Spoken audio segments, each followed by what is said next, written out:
ನಾವೆಲ್ಲ ನಿಲ್ಲಿಸಿದ್ವಿ ನೆನ್ನೆ. ಅದು 32 ನಿಮಿಷಕ್ಕೆ ಕಟ್ಟಾಗಿ ಹೋಗಿದೆ.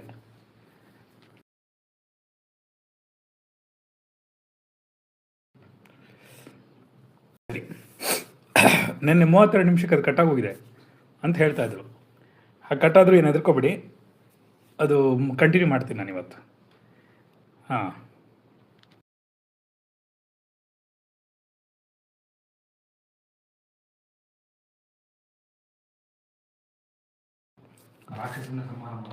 ಸರಿ. ರಾಕ್ಷಸನ ಸಂಹಾರ ಮಾಡಿದ್ರು ಅಂತ ಜಾಗದಲ್ಲಿ ನಿಲ್ಲಿಸಿದ್ವಾ? ಅಲ್ಲ, ಆ್ಯಕ್ಚುಲಿ ಅದೇನಾಗಿದೆ, ಮಧ್ಯದಲ್ಲಿ ನಿಂತೋಗಿದೆ. ಅದರಿಂದ ನಿಮಗೆ ನಾನು ಒಂದು ಸ್ವಲ್ಪ, ಅಂದರೆ ಇದು ಎಲ್ಲಿ ಪ್ರಶ್ನೆ ಎಲ್ಲಿಗೆ ಬಂದು ನಿಂತಿತ್ತು ಅನ್ನೋದನ್ನು ನೋಡಬೇಕು.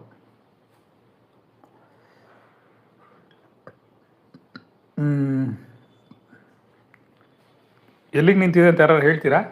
ಗೊತ್ತಾಗತ್ತೆ ಏನಾರು? ಸರಿ, ಹೋಗ್ಲಿ ಬಿಡಿ.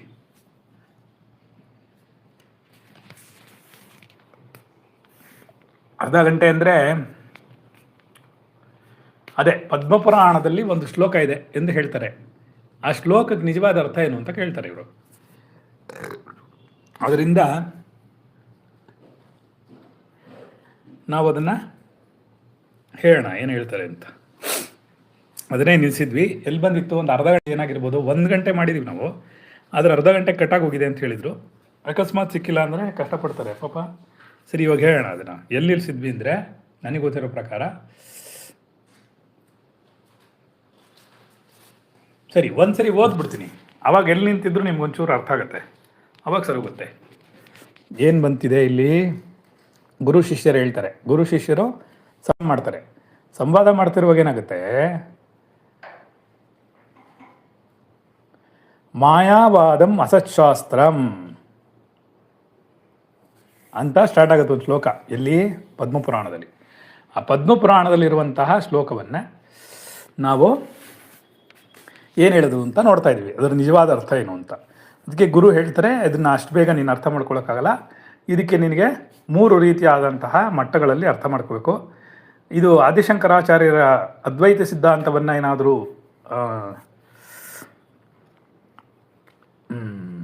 ವಿರೋಧಿಸುತ್ತಾ ಅಂತಂದರೆ ಅದಿಲ್ಲ ಅಂತ ಹೇಳಿ ಅವ್ರು ಹೇಳಕ್ಕೆ ಪ್ರಾರಂಭ ಮಾಡ್ತಾರೆ. ಅದನ್ನೇ ಹೇಳಿದ್ವಿ ನಿನ್ನೆ. ಗುರುಗಳು ಹೇಳ್ತಾರೆ, ಗ್ರಂಥದ ಸಂದರ್ಭ ನೋಡಬೇಕು. 3 ಮಟ್ಟಗಳಲ್ಲಿ, 3 ರೀತಿಯಾದ ಮಟ್ಟಗಳಲ್ಲಿ ನೀವು ಅದನ್ನು ನೋಡಬೇಕು.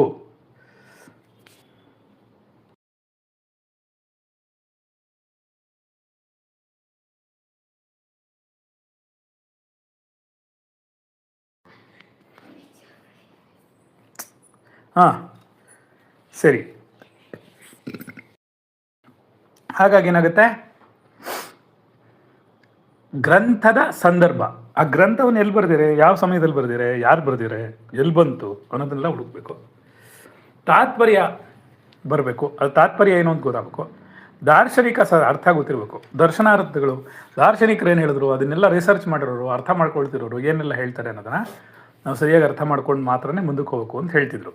ಈ ಥರ 3 ರೀತಿಯಾದಂತಹ ಮಟ್ಟಗಳಲ್ಲಿ ಅದನ್ನು ನೋಡಬೇಕು ಅಂತ ಹೇಳಿದ್ರು. ನಿನ್ನೆ ಇದು ಹೇಳಿದ್ವಿ. ಅಕಸ್ಮಾತ್ ಬಿಟ್ಟೋಗಿದೆಯಾ ಅನ್ನೋಕ್ಕೋಸ್ಕರ ಮತ್ತೆ ಒಂಚೂರು ಹೇಳ್ತಾ ಇದ್ದೀವಿ. ಒಂದು ಶ್ಲೋಕ ಮಾತ್ರ ಹಿಡಿದು ಒಂದು ತೀರ್ಮಾನಕ್ಕೆ ಬರಬಾರ್ದು.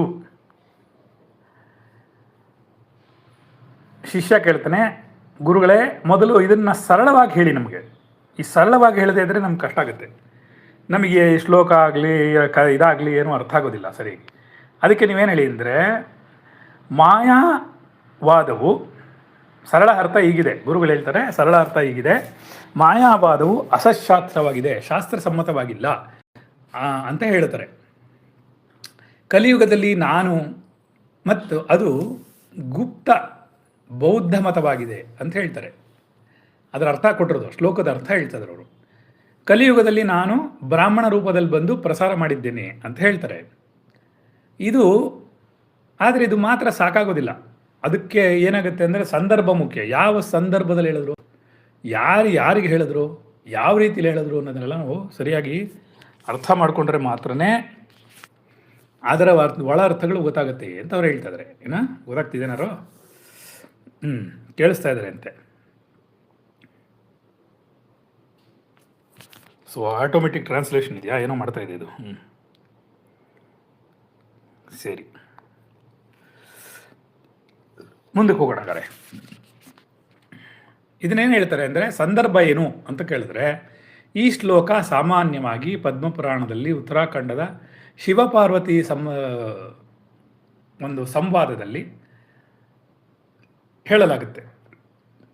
ಇಲ್ಲಿ ಕಥೆಯ ರೂಪದಲ್ಲಿ ಹೇಳಾಗಿದೆ, ಕಥಾರೂಪಕದಲ್ಲಿ ಹೇಳಿದೆ. ನಿನ್ನೆ ನಾವು ಅದನ್ನೇ ಹೇಳ್ತಾ ಇದ್ವಿ, ಹಲವಾರು ಕಥಾರೂಪಗಳಲ್ಲಿ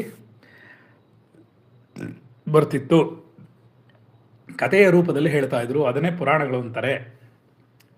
ಯಾವ ಕಥಾರೂಪದಲ್ಲಿದೆ? ಕಲಿಯುಗದಲ್ಲಿ ಜನರನ್ನು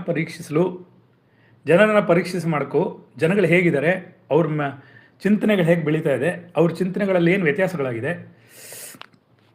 ಅವ್ರ ಚಿಂತನೆಗಳಲ್ಲಿ ಏನು ಯಾವ ಥರ ಬೆಳವಣಿಗೆ ಬರ್ತಿದೆ ಆಧ್ಯಾತ್ಮಿಕದ ಬಗ್ಗೆ ಅಂತ ತಿಳ್ಕೊಳ್ಳೋಕ್ಕೋಸ್ಕರ, ಜನಗಳನ್ನು ಪರೀಕ್ಷಿಸೋಕ್ಕೋಸ್ಕರನೂ ಹೀಗೆ ಮಾಡ್ತಾಯಿದ್ರು.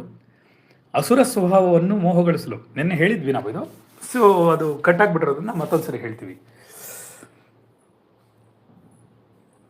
ಅಸುರ ಸ್ವಭಾವವನ್ನು ಮೋಹಗೊಳಿಸೋಕ್ಕೆ, ಅಸುರ ಸ್ವಭಾವಗಳನ್ನು ಮೊದಲು ಅಟ್ರ್ಯಾಕ್ಟ್ ಮಾಡಬೇಕು. ಅಟ್ರ್ಯಾಕ್ಟ್ ಮಾಡಬೇಕಾದ್ರೆ ಅದನ್ನು ಮೋಹಗೊಳಿಸೋಕ್ಕೋಸ್ಕರ ಏನಾದರೂ ಒಂದು ಹೇಳಬೇಕು.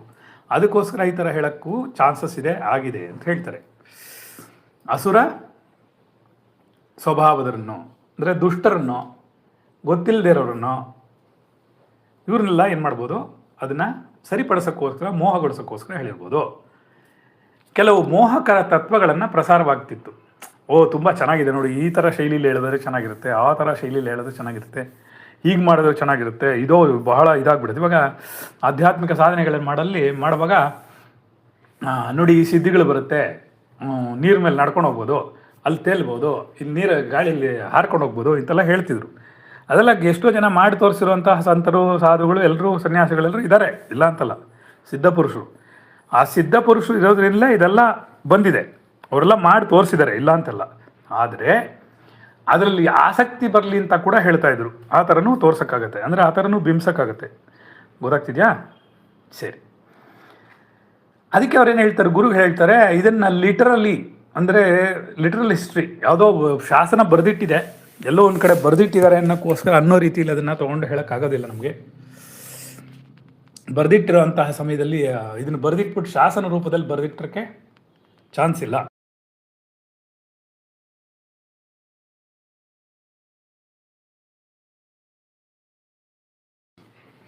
ಆದ್ದರಿಂದ ಇದನ್ನು ನಾವು ಶಾಸ್ತ್ರಬದ್ಧವಾಗಿ ಹೇಳಿದ್ದಾರೆ ಅಂತನೋ, ಪುರಾಣದಲ್ಲಿ ಹೇಳಿದ್ದಾರೆ ಅಂತನೋ, ಇನ್ನೊಂದು ಶಿಲಾಶಾಸನವನ್ನು ಮಾಡಿ ಬರೆದಿಟ್ಟಿದ್ದಾರೆ ಅಂತನೋ ಇದನ್ನೆಲ್ಲ ತೊಗೊಳಕ್ಕಾಗೋದಿಲ್ಲ. ಏನು ಪದ್ಮಪುರಾಣದಲ್ಲಿ ಹೇಳಿದ್ದಾರೆ ಅದನ್ನು, ಅದು ಸಿಂಬಾಲಿಕ್ ಆಗಿ ಹೇಳಿದ್ದಾರೆ, ಒಂದು ಆ ಉದಾಹರಣೆ ಕೊಟ್ಟು ಹೇಳಬೇಕು, ಅದಕ್ಕೋಸ್ಕರ ಹೇಳಿದ್ದಾರೆ ಅನ್ನೋದು ತೊಗೊಳ್ಬೇಕು. ಅದು ನರೇಟಿವ್ ಅಷ್ಟೇ, ಅಂದರೆ ನಾವು ವಿವರಣೆ ಕೊಟ್ಟಿದ್ದಾರೆ, ಹೀಗೆ ನಡೀಬೋದು, ಹೀಗಾಗುತ್ತೆ ಅನ್ನೋದನ್ನು ಎಕ್ಸ್ಪ್ಲೇಷನ್ ಮಾಡಿದ್ದಾರೆ. ಆ ಒಂದು ಎಕ್ಸ್ಪ್ಲೈನ್ ಮಾಡೋಕ್ಕೋಸ್ಕರ ಕೊಟ್ಟಿರುವಂಥದ್ದು. ಅದನ್ನು ನಾವು ಅದನ್ನು ಅಷ್ಟೊಂದು ಸೀರಿಯಸ್ ಆಗಿ ತೊಗೊಂಡ್ರೆ ತೊಂದರೆಗಳು ಬರುತ್ತೆ. ಸರಿ, ಮುಂದಿನ ಏನು ಹೇಳ್ತಾರೆ, ಇವನು ಕೇಳ್ತಾನೆ, ಯಾರು ಶಿಷ್ಯ ಕೇಳ್ತಾನೆ, ಏನಂತ, ಇದು ಸಿಂಬಾಲಿಕ್ ಇರೋದಾ ಅಂತ ಕೇಳ್ತಾನೆ.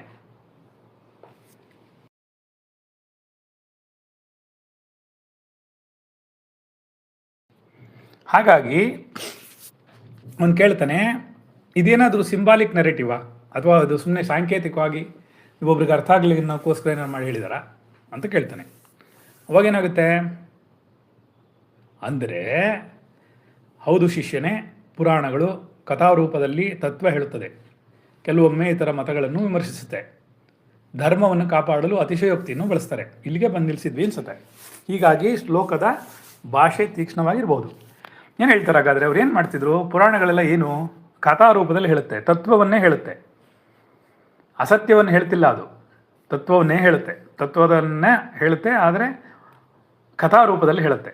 ಒಂದು ಸಿಂಬಾಲಿಕ್, ಇವಾಗ ರಾಮ ಅದು ಪುರಾಣ ಅಲ್ಲ, ಆದರೆ ರಾಮ ಹೀಗಿದ್ದ ಆದರ್ಶ ಪುರುಷ ಅಂತೆಲ್ಲ ಹೇಳ್ತೀವಲ್ಲ ನಾವು, ಆ ಥರ ಒಂದು ಸಿಂಬಾಲಿಕಾಗಿ ಹೇಳುತ್ತೆ. ಆದರೆ ಅಥೆಂಟಿಕೇಟಾಗಿ ಹೇಳೋಕ್ಕಾಗಲ್ಲ, ಆಧಾರ ಸಹಿತವಾಗಿ ಹೇಳಬೇಕು ಅಂತಂದರೆ ಅದು ವೇದೋಪನಿಷತ್ತುಗಳಿಗೆ ಮಾತ್ರ ಸಾಧ್ಯ. ಗೊತ್ತಾಯ್ತಾ? ಅದರಿಂದ ಏನಾಗುತ್ತೆ, ಇಷ್ಟೊಂದು ಸೀರಿಯಸ್ ಆಗಿ ತಗೋಬೇಕಾದ ಅವಶ್ಯಕತೆ ಇಲ್ಲ. ಒಂದು, ಇದು ಸಂದರ್ಭ ಯಾರಿಗೆ ಹೇಳಲಾಗಿದೆ ಅನ್ನೋದು ಮುಖ್ಯ ತುಂಬ. ನೀನು ಬುದ್ಧಿವಂತನಾದಲ್ಲಿ ಇದನ್ನು ಯಾರಿಗೆ ಹೇಳಿದ್ದಾರೆ ಅಂತ ಹುಡುಕ್ತೀಯ. ಯಾವ ಸಂದರ್ಭದಲ್ಲಿ ಹೇಳಿದ್ದಾರೆ, ಯಾರಿಗೋಸ್ಕರ ಹೇಳಿದ್ದಾರೆ, ಯಾವ ರೀತಿಯಲ್ಲಿ ಹೇಳಿದ್ದಾರೆ, ಇದನ್ನು ನಾನು ಯಾವ ರೀತಿಯಲ್ಲಿ ಅರ್ಥ ಮಾಡ್ಕೋಬೇಕು ಅನ್ನೋದು ನೀವು ಹುಡುಕ್ಬೇಕಾಗತ್ತೆ.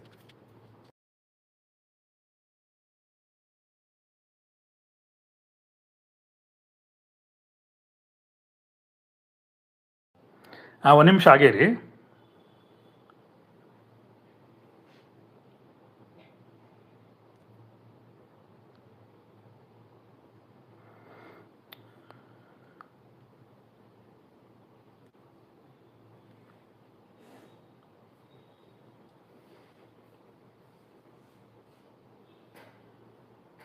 ಸರಿ, ಮುಂದುವರ್ಸೋಣ.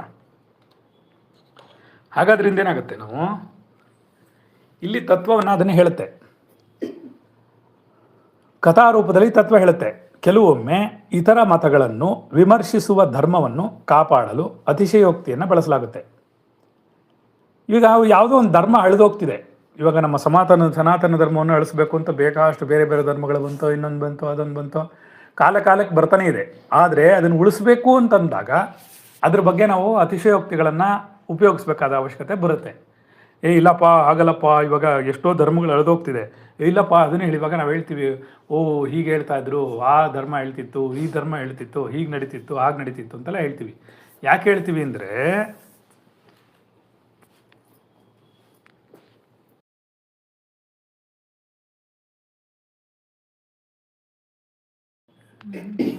ಆನ್ಲೈನಲ್ಲಿ ರೆಸ್ಪಾನ್ಸ್ ಮಾಡಿ ಸ್ವಲ್ಪ, ಯಾಕೆಂದರೆ ಗೊತ್ತಾಗ್ತಿಲ್ಲ ನಿಮಗೆ. ಇಬ್ಬರಿದ್ದಾರೆ, ಅದರಿಂದ ನಮಗೆ ಅದು ನೀವು ಆನ್ಲೈನಲ್ಲಿ ಇದ್ದೀರಾ ಅಲ್ವಾ, ಕಟ್ಟಾಗೋಯ್ತಾ? ನೆನ್ನೆನೂ ಹಾಗೆ ಆಯಿತು. ನೆನ್ನೆ ಯಾರು ಇರಲಿಲ್ಲ, ಅದಕ್ಕೆ ಕಟ್ಟಾಗೋಗಿತ್ತು. ನಂಗೆ ಗೊತ್ತಾಗಲಿಲ್ಲ, ನಾನು ಸುಮ್ಮನೆ ಪಾಠ ಮಾಡ್ತಿದ್ದೆ. ಸೊ ನೀವು ಯಾರು ಮಧ್ಯದಲ್ಲಿ ಯಾವಾಗಲಾದರೂ ಮೆಸೇಜು ಹಾಯಿ ಹಾಗೆ ಹೀಗೆ ಅಂತ ಏನಾದ್ರು ಹೇಳ್ತಾ ಇದ್ರೆ ನಿಮ್ಗೆ ಲೈನಲ್ಲಿ ಇದ್ದೀರಾ ಅಂತ ನಮ್ಗೆ ಗೊತ್ತಾಗುತ್ತೆ, ಇಲ್ಲ ಅಂದರೆ ಗೊತ್ತಾಗಲ್ಲ. ಆಯ್ತೇನಾ? ಹಾಂ, ಅದರಿಂದ ಏನಾಗುತ್ತೆ, ನೀವಿದ್ದೀರಾ ಅಂತ ನಮ್ಗೆ ಗೊತ್ತಾಗದೇ ಇದ್ದರೆ, ನೆನ್ನೆ ಹಾಗೆ ಆಗಿರೋದು, ನೀವಿದ್ದೀರಾ ಅಂತ ಗೊತ್ತಿಲ್ಲ ನನಗೆ, ನನ್ನ ಪಾಡೆ ನಾನು 1 ಗಂಟೆ ಮಾಡಿದ್ದೀನಿ, ಅದು 32 ನಿಮಿಷಕ್ಕೆ ಕಟ್ಟಾಗೋಗಿದೆ ಅಂತ ಹೇಳೋರು ಯಾರೂ ಇಲ್ಲ. ಏನು ಮಾಡೋಣ ನಾವು? ಹಂಗಾಗಬಾರ್ದು. ಅದರಿಂದ ನೀವು ಹೇಳಬೇಕು, ನನಗೆ ಹೇಳಿದ್ರೆ ಮಾತ್ರ ಗೊತ್ತಾಗತ್ತೆ ಮುಂದಕ್ಕೆ. ಸರಿ, ನೆಕ್ಸ್ಟ್ ಏನು, ಈ ಎಕ್ಸಾಜುರೇಷನ್ ಅಂತಾರೆ. ಅತಿಶಯೋಕ್ತಿ ಮಾಡೋದು. ನಮ್ಮ ಧರ್ಮ ಹಾಗೆ, ನಮ್ಮ ಧರ್ಮ ಹೀಗೆ ಅಂತೆಲ್ಲ ಹೇಳುವಂಥ ಸಂದರ್ಭಗಳು ಉಂಟಾಗುತ್ತೆ. ಅದು ಮಾಡಬೇಕಾಗುತ್ತೆ, ಯಾಕೆಂದರೆ ಆ ಧರ್ಮವನ್ನು ಕಾಪಾಡಬೇಕಾಗಿರುತ್ತೆ. ಆಯಿತಾ? ಆ ಧರ್ಮವನ್ನು ಕಾಪಾಡ್ಕೋಬೇಕಾಗುತ್ತೆ, ಅದಕ್ಕೋಸ್ಕರ ಹಂಗಾಗಿರುತ್ತೆ. ನೆಕ್ಸ್ಟು ಏನಾಗುತ್ತೆ ಅಂತಂದರೆ,